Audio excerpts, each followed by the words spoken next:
ভিডিওটা একটু দেখেন, এটা একটু দেখেন, এরপরে বলতেছে। ভারতের কেরালায় বাংলাদেশের সন্দেহে এক ভারতীয় নাগরিককে পিটিয়ে হত্যা করা হয়েছে।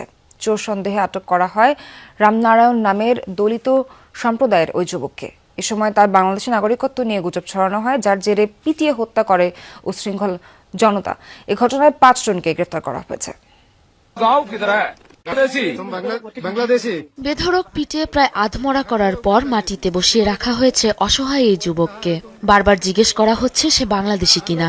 লাগাতার মার খেয়ে আতঙ্কিত যুবক কোনো কথাই বলতে পারছিল না। একটা সময় উচ্ছৃঙ্খল জনতার পিটুনি খেয়ে মৃত্যুর কোলে ঢলে পড়েন তিনি। বাংলাদেশি বলে পেটানো হলেও আদতে তিনি ছিলেন ভারতের দলিত সম্প্রদায়ের দিনমজুর রামনারায়ণ বাঘেল। করেন তারা কতটুক নিকৃষ্ট দ্বারা, তারা একটা মানুষকে বাংলাদেশি পরিচয়, যদি বাংলাদেশি হইতো তাহলে মারা যায়, যদিও লোকটা বাংলাদেশি না, যদি বাংলাদেশি হইতো তারপরে তারা এই মাইট ফিরিয়ে মাইরা যায়।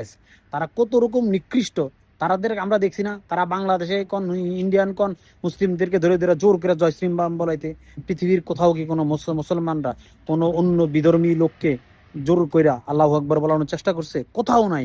একমাত্র ইন্ডিয়াতে এটা সম্ভব। ইন্ডিয়াতে একমাত্র মুসলমানদেরকে অত্যাচার করে। আজকে একজন বাংলাদেশি, সেই হিন্দু বাংলাদেশি পরিচয় সন্দেহ করে তারা পিটাই মারলো। আমাদের দেশের সুশীলরা, ইন্ডিয়ার সুশীলরা, ইন্ডিয়ান মিডিয়া, আমাদের দেশের মিডিয়া সবাই চুপ। এটা খুব ভালো, মানে এমন হয়েছে একটা ঘটনা, এটা নিয়ে তেমন একটা কোনো ইয়া নাই, হাইট নেই, কারণ সে গরিব, সে নিচু জাতের লোক, এটি হলো মেন সমস্যা।